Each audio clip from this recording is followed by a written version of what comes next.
السلام عليكم ورحمة الله وبركاته. أهلا وسهلا بحضراتكم في فيديو جديد. فيديو النهاردة هنتكلم فيه عن دالة من أهم دوائر الإكسل، وللأسف كتير من الناس اللي بيشتغلوا في الإكسل ما يعرفوش الدالة دي، وبالتالي مش بيقدروا بيستفيدوا من الإمكانيات اللي بتقدمها الدالة اللي أنا هشرحها النهاردة إن شاء الله تعالى.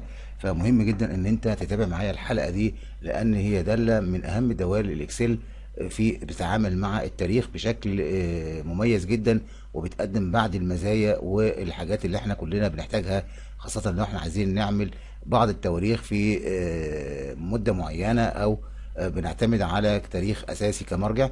خلينا نبدأ الشرح علشان تستفيدوا من حلقة النهاردة وما اطولش على حضراتكم. انا لو عندي النهاردة عايز اعمل في الخلية اللي هي ب 3 دي اللي هي عليها الماوس دلوقتي، اعمل فيها تاريخ اليوم. انا ممكن اكتب تاريخ اليوم عادي، او اكتب الدالة اللي هي مسؤولة عن تاريخ اليوم اللي هي بتقول يساوي today.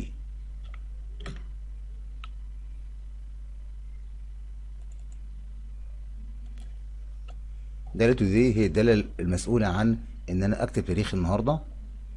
اقول يساوي today واعمل قوسين واعمل انتر، هيديني تاريخ النهاردة. طيب لو انا عايز من تاريخ النهاردة اللي هو 3/6/2022، عايز من التاريخ ده اعمل دالة يديني من التاريخ ده نهاية الشهر اللي انا فيه، يعني يديني كام؟ يديني 30/6/2022. انا لو عندي مجموعة من التواريخ وعايز اعمل نهاية كل شهر، الدالة اسمها اي مانث. الاي مانث اللي هي عبارة عن اند اوف مانث، يعني نهاية الشهر. فبنعملها ازاي؟ بنقول بيساوي، هنكتب اي مانث، اي او اي او مانث هيظهر لك كده، نختارها. بعد كده اول حاجه عندي اللي هي الستارت دي. الستارت دي اللي انا هختاره اللي هو التاريخ، اللي هو تاريخ النهارده او اي تاريخ انت بتحدده. بعد كده بتعمل الفاصله وهتعمل زيرو، واقفل القوس، اعمل انتر. لما عملت دالة اي مانث اداني تاريخ نهاية الشهر اللي هو كان التاريخ اللي انا اشتغلت عليه 3/6، اداني 30/6/2022.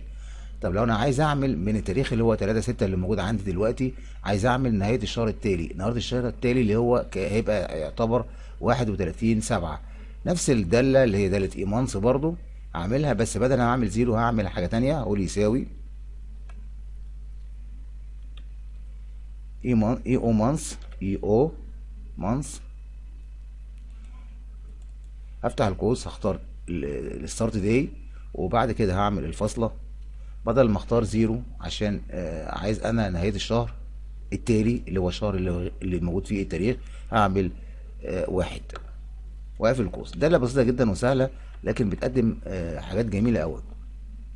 اداني هنا 31/7/2022، يبقى فعلا ده هو نهاية الشهر التالي. يبقى انا لما عملت الدالة بتاعتي اللي هي اي او مانث، اخترت التاريخ واخترت الزيرو، اداني تاريخ اللي هو نهاية الشهر اللي انا فيه.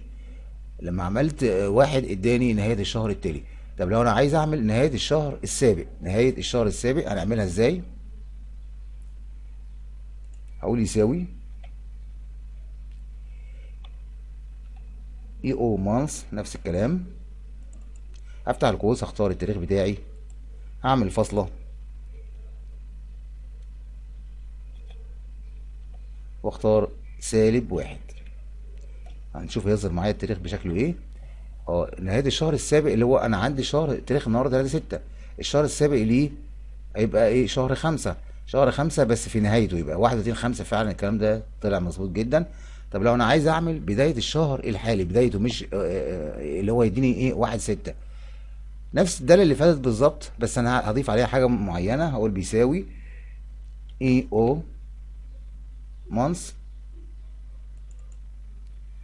اختار التاريخ بتاعي واعمل الفاصلة، هعمل -1، هقفل القوس. الاضافه بتاعتي كده هعمل -1، زائد ايه؟ زائد 1. التاريخ بتاعي كان 3/6. لما قلت له الداله بتاعتي اللي هي عملت له -1، وبعد كده قفلت القوس واخترت وعملت -1، اداني بدايه الشهر اللي انا فيه اللي هو بدايه الشهر 6 اللي هو 1/6. طب لو انا عايز اعمل بدايه الشهر التالي، يعني التاريخ 3/6، عايز اعمل بدايه الشهر التالي اللي هو هيعتبر كام معايا؟ هيعتبر 1/7. هعمل الكلام ده ازاي؟ نفس الكلام اقول يساوي اي او مانث، دي الداله المسؤوله عن الكلام ده. اول حاجه فيها بنختار، قلنا زي ما قلنا التاريخ اللي انا بشتغل عليه هو الستارت داي، هعمل فاصله، بعد كده هعمل الزيرو، بعد كده اقفل القوس، وبعدين اعمل زائد ايه، زائد واحد. اداني بدايه الشهر التالي 1/7/2022. يبقى انا لما جيت قلت انا اخترت التاريخ وبعدين عملت الفاصله، عملت زيرو وبعدين اخترت زائد واحد، اداني 1/7. وهكذا انت ممكن انت تختار من التاريخ اللي هو المرجع بتاعك الاساسي. تقدر انت بالمعادلات بتاعت ايه مانث دي اللي هي اند اوف مانث، نهايه الشهر، تقدر تختار وتخلي الداله دي تحدد لك التواريخ اللي انت عايزها، سواء تواريخ استحقاق لاي حاجه معينه عايز انت تعملها من التاريخ اللي موجود. هي داله جميله جدا، ولكن للاسف كتير من الناس اللي هي بتشتغل في الاكسل ما يعرفوش حاجه عن الداله دي على الاطلاق. فانا حبيت النهارده في فيديو اليوم ان انا اقدم لك حاجه جديده، وفي نفس الوقت هي داله سهله مش صعبه ابدا، لكن ان بفتح لك المجال ان انت تقدر تعرف بعض المزايا والدوال الجديده اللي اول مره انت هتخش فيها. واتمنى لحضراتكم ان يكون حلقه النهارده فيها افاده ليكم، وان شاء الله اشوفكم في حلقات جايه باذن الله تعالى، ونتكلم بالتفصيل عن استخدامات دالة ايمانز، ونقدر احنا نعمل الكلام ده ازاي بدل الزيرو والواحد والحاجات دي كلها، نستخدم حاجات تانية متخصصة ان شاء الله. فخليكم معايا ان شاء الله متابعين للقناة باستمرار، علشان تشوفوا كل شيء جديد انا بنزله لحضراتكم، سواء في الاكسل او في برامج الكمبيوتر او في الموضوعات الاخرى اللي احنا بنتناولها في القناة عندنا ان شاء الله تعالى. والسلام عليكم ورحمة الله وبركاته.